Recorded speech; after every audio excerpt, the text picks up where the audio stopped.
So now that you guys are all here sitting, I just want you to stand up real quick. Oh, I want you to high five the person next to you and say thank you for coming. Awesome. There you go. There you go. See, that's the power of the mouse, okay? You guys can sit down. All right, you guys were sitting for a half an hour. We're going to talk about the impacts of sitting. So first thing we have here is the shrug board. How many of you guys know what a shrug is? The exercise, right? It's a dumbbell shrug. Anybody know what that does? Why we do that exercise? To torture us. All right, how many people are in relationships or have kids? Raise your hand. They asked you a question? I don't know. That's what the shrug board is for. Okay, if you ask me the question that I don't know the answer to, I write it on the shrug board because I don't know the answer. Really cool thing is I have really, really smart friends and I buy them beer. And when I buy them beer, they let me text them questions and then they answer me back. And Coach is one of those. He's really smart. So that's the shrug board. I'm not going to try to work my way around an answer I don't know. I just put it there and I'll email you within a week. Sound cool? Awesome. All right. So about me, I'm not one to try to qualify myself. I've been coaching for a long time. Good. What happened there? I already got a typo on slide 1. I'm a wellness coach. I'm a strength coach. I'm a fascial stretch therapist. That is weird that did that. It's not on my presentation. And I have a bunch of certifications, and I'm not one to put all the letters next to my last name. There's only one certification that I'm really proud of. I work really hard on, and that's the shake weight. Okay, so I am certified in the shake weight system. All right, so Darwin had a point. Okay, and this is what we're here to talk about. The average American sits 13 hours a day. Okay, we sleep another 6 to 8 hours a day. That leaves us with just 3 hours of movement every single day. 3 hours of movement, that's it. So let me ask you, what do you think some of those problems that are stemming off of sitting so much? What are some of the issues that we're seeing? Hip flexors. Hip flexors get tight? Okay, what else? What other health impacts from sitting all the time? Back problems. I'm sorry? Back problems. Back problems, yep, back pain. Neck pain. Poor circulation. Great answers. Joints. You guys are hitting them all on the head. So we all can agree that there's a problem when we don't move. Okay, if there's one thing that I can leave you with here today, it's that we were designed to move. And today what I'm going to teach you is I'm going to teach you about the structural impacts of sitting.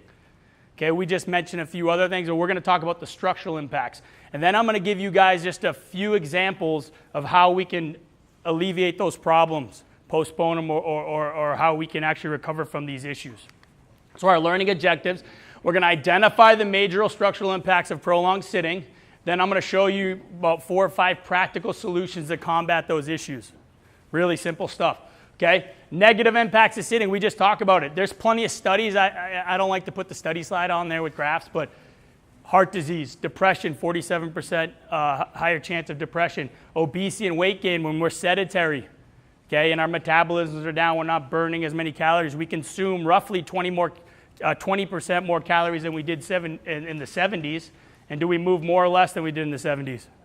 Less, so there's a problem there. Diabetes, 90% higher chance of getting diabetes too from sitting all the time. But we're going to focus mainly on chronic pain. So people said hip flexors, neck, back, very good points. We're going to discuss those. So again, we were designed to move. We were designed to run, crawl, climb, grab, pull. Not to get too science-based into you, but that's the reason we have arches on our feet. The reason why the Achilles tendon is the longest tendon is because we were meant to run. We're either running after our food or running away from being killed. So we were designed to move. Okay, but we ended up in this situation, and that's where we get into what I call corporate Darwinism. We turn into little gorillas and monkeys. All right? Structural impacts. What happens when we do that? First, we get this rounding of the upper back, which is called kyphosis. And the reason that happens, and it may not become a stuck structural issue, but it's just we're here typing. Okay, now the other problem in this world is knowing we're not on our computers, we're on our cell phones, Snapchatting and doing all that other stuff. Okay, if I didn't own a business, I wouldn't have Facebook. What happens when I get into this kyphotic position, when I flex my thoracic spine or my rib cage, is my head shoots forward. I call it the chicken neck. All right? So my chicken neck ends up running into some issues. Every 1 inch forward out of alignment, when alignment is roughly ears and shoulders, every inch that comes forward is 10 pounds of pressure on the cervical spine, on the neck. Okay, you got a melon, it weighs a lot. We all got a big old melon. That extra weight there puts pressure on the discs. That's where we get migraine, stress headaches, where we get start to get disc strain on the cervical spine. Okay, leads to headaches and all these things in our shoulders and neck. The rounding of the upper back. Okay, so that was the neck issues. What also happens when we get really kyphotic and we're sitting at our desks and we're in our little Schmiegel position and we're typing away, all right? What ends up happening is we get into this position. Our shoulders come forward, and when our shoulders come forward, our pecs get tight, our lats get tight, our anterior shoulders get tight. And when have you guys all seen the picture of anatomical position? This is what we were designed to be, but we end up here, almost with our thumbs facing back when we're just in standing position. And that's because what's happening is this kyphosis is causing our shoulders to internally rotate and everything gets stuck and glued, and we're here. Now this is a bigger problem for men than women. Why? I don't expect you to know that answer. It's because guys do what on Monday when they work out? They bench press. They're like, dude, I want to work my chest, right? And we're already stuck here, and then you go benching away, benching away, benching away. What happens to those muscles? They get tighter and tighter and tighter and tighter and tighter, and they're like this, and they can't lift their head up or their hands up over their head, right? And they're like, yo, bro. And it becomes an issue, and then they have shoulder and neck pain, but they want big chests, and I'm like, don't bench press, do some more pulls, all right? Women are a little smarter. So that's what ends up happening with kyphosis in our shoulders. Okay, drives that neck forward, leads to tight pecs and shoulders. And when that happens, when these muscles get really tight, ooh, that just gave me a little cramp. When these muscles get really tight and get all stuck and we get stuck in this position, the muscles in the back, all of mainly our postural muscles, the ones that are in our scapula, our rhomboids, they get stretched out. And when you stretch that muscle out, they become inactive and weak. And this is why I usually do a drill with you guys, and I'm being nice, is I have you stand here and posture for a minute. And after a minute, you know what happens? You know what you do? Oh man, that was a workout. Like, no, it wasn't. That's how you're supposed to stand, but we're weak because we're here. And those muscles can't do what they're supposed to do. So we get these really tight muscles that are, because we're either lifting or in kyphosis or both. And then the ones that are supposed to be doing the job to pull us back are really weak and inactive. Does that make sense? Just say yes and lie to me. Awesome, cool. All right, what that does is create stiffness in the shoulder and neck. So a lot of shoulder and neck pain isn't really going on there. It actually has to do with this joint. So the thoracic joint or the rib cage is meant to move. That's how we're supposed to boogie.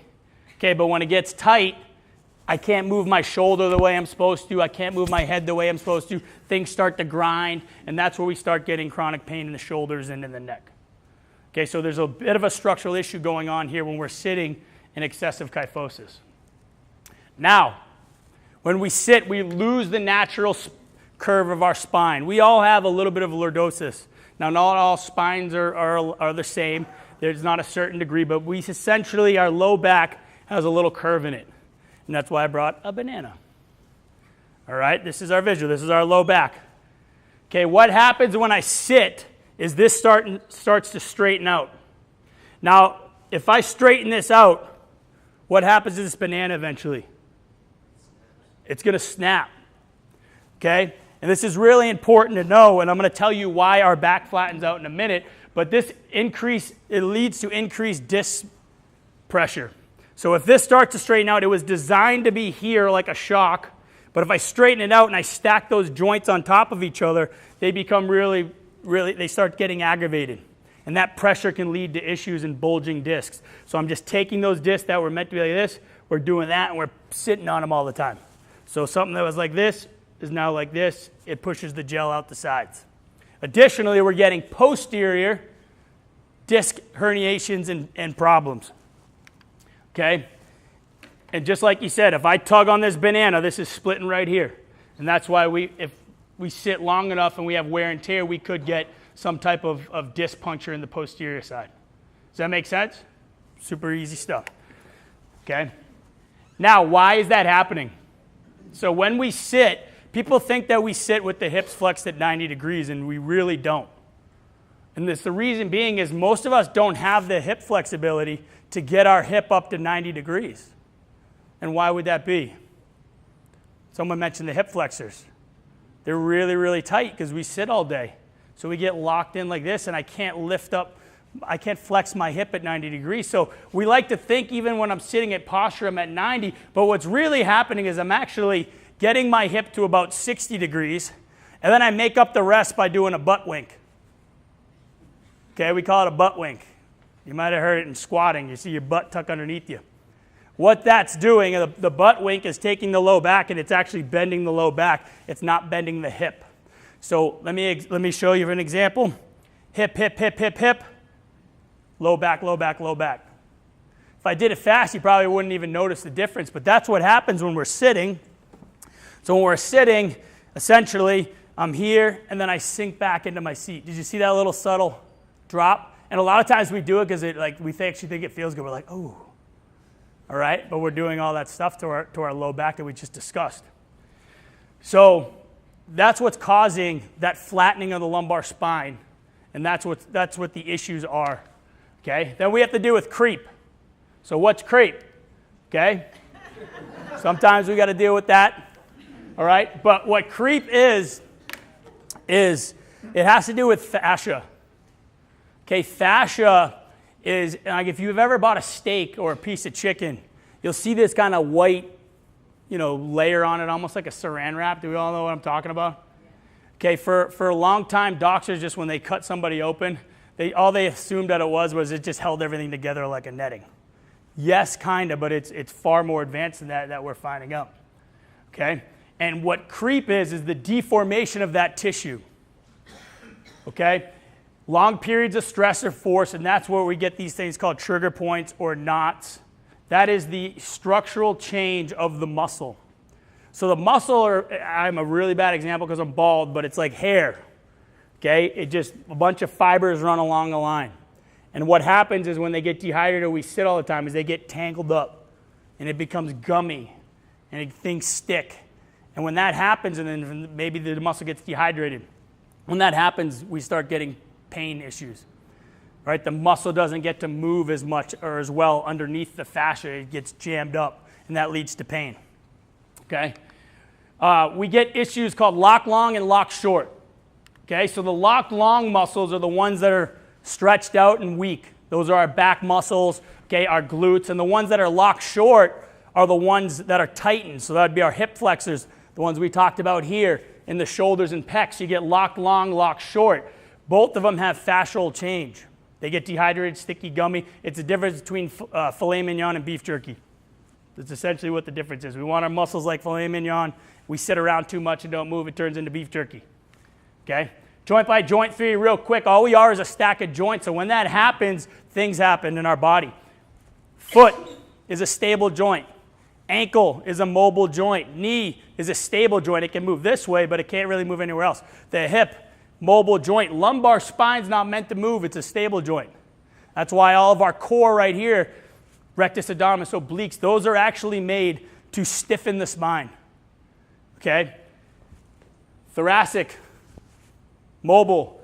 Shoulder blade, scapula is actually stable, so the glenohumeral joint, the shoulder can move. Elbow stable, wrist mobile, hand stable, fingers mobile. We're just a stack of joints. It's really easy stuff. But what happens is when our hips are jammed up, what has to move? If I can't move here, what's going to happen? Where do I have to move? I got to move here, or I got to move here. That's why our knee pain's coming from. That's where our back pain's coming from, is this is all jammed up. If this is jammed up because I'm in kyphosis, what has to move? All right, scapula gets actually jammed up. The shoulder can't move very well, and then we have neck pain. So it's actually an issue structurally where the function of the hips, which is supposed to be mobile, becomes stuck and structural, and they become basically a stable joint. They just can't move. So we get a compensation. We get changes in the muscle tissue, changes in mobility and stability. These things start switching, we get in a little bit of trouble. All right? How to sit.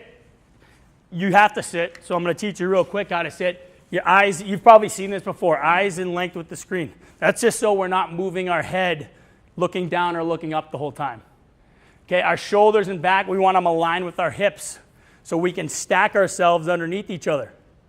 Okay, if I'm out over here, stress, and back here, stress. Elbows, 90 to 120. Now here's an interesting one is, if you can get your keyboard or your mouse to be at the same level, now I'm good here, right next to my keyboard. Reason being is this is a lot different than this. What I'm doing, constantly turning right and left. I'm sorry if you're a lefty. Constantly turning left. Okay, that repeated motion without the motion on the other side can cause problems. Carpal tunnel, the studies aren't very strong in terms of does desk work cause carpal tunnel. It's mostly if you're a mechanic or jarring of the hand. But that's for the upper body. Lower body solutions. We want to try to get to 90 degrees. It's probably not going to happen right now. So if we can get to 90 degrees, these back supports will keep a natural curve in your lumbar spines. When I fly in a plane, I usually put a pillow or I tuck my sweatshirt underneath me. We're trying to keep that natural curve. Or you can get one of these Dynadiscs. The best thing that these things are invented for to sit on, not for crunch work. What that does is if I sit on that, my hip will actually drop down and it's like I'm riding a horse and it relieves that tension in the hips. I'm able to sit on top of it and I'm able to stack my hips underneath me and my spine underneath me. Okay, the feet 90 to 100 degrees with the feet flat on the ground or wide. So if I can drop my hips down like this, it's like I'm riding a horse. I don't get that flattening of the spine where I'm compacting on top of myself. Okay, 45 and revive. Simple. I think Coach Ben sent you an email. Every 45 minutes, if you can at least just stand up, and I heard you have all standing desks, stand for 15. Okay, you actually could probably find an app for it. 45 minutes, send yourself a message, get up. You can take a walk around the lap around the building, even better. But what that does is prevent the fascia and the muscles to get dehydrated and prevents the LOC Long and Loc sit issues. So we want to stand up and move. If you can at least fidget, now things are moving. Anybody have a dog? What happens when the dog wakes up? What does he do? He's like, oh. They're stretching out fascia. Really cool stuff. Animals do it. They get in a downward dog and they're stretching their fascia out because if they don't move the fascia and it's locked in that position, then it's going to dehydrate the muscle and they're not going to be able to move as well. So animals do it naturally. So just at least fidget to prevent what we're calling that, to prevent creep. Okay? You can perform mobility drills. I'm going to show you 3 easy ones and I'm going to send you a video. I'll send it to Coach and he'll master it. I am doing a activation drill right now. Do you know what it is? Standing, yes. I'm actually doing the standing glute squeeze. I'm squeezing my ass as hard as I can right now. You don't even know it. You can tell, huh? Got a smile on my face, that's why. All right, so we just talked about the glutes being locked long, weak, and shut off. Okay? You can't have a core without a strong butt. And if we're here and our hips are flexed and really short and tight, and I do a lot of glute work, it naturally releases those hips. Okay, it's called reciprocal inhibition. If there's a muscle on one side of the joint, the other one works. When one rests, the other one works. So if I stand up and just squeeze my butt and I'm saying, hey, Coach, how you doing? How's your day? Oh, the weekend was great. He doesn't know I'm doing 4 or 5 reps of maximal butt squeezes. Right? But it's going to help me. It's going to strengthen my glutes and unlock my hip flexors, and then I'm not stuck in sway back. Okay, sway back here where the hips are really tight and we're walking like this and you have back pain. All right, really easy drill. Okay, the other one would be, we're going to do this one in our seat. Put your hands behind your head, lock your fingers into prisoner position. So try to sit relatively upright and pin your elbows back as far as you can without pain. Okay, I'm going to take a big deep breath. When I exhale, I'm just going to bend my rib cage. Try to keep the belly button forward. Nice stretch right there. Let's come and relax here. Other side, inhale. Exhale, bend. Good, back to center. Now we're just going to turn back a little bit. Same thing. Exhale, side bend. Okay, once you get better, you might even be able to get to a third position. It's a 3-way rib crunch. That feels good, huh? How many people feel good in the back right now? All right, we're locked in here, and you know, this is like the, what's the guy, the Hunchback of Notre Dame. I need to get here. Standing with attention and extension. Three-way rib crunch. Really simple. You can do that at your desk without being embarrassed. The last one, if you have this is a great drill if you have kids. If they ask you for money, you say, I got no money. This is a no money drill. All I'm going to do is pin my elbows to here. Everybody pin your elbows to here. Open up your palms, squeeze your shoulder blades as hard as you can. Right there, boom, come right back. Somebody says, hey, I want some money. I got no money, and I'm strengthening my postural shoulder muscles at the same time. All right, you can do that at your desk. I'm a big believer of practical drills because I've seen people try to sell me on corporate yoga. Who is going to get down and do downward dog in the middle of their cubicle? Not going to happen. It's embarrassing. But you can stand up and squeeze your butt. You know, you can do this drill here, and you can give some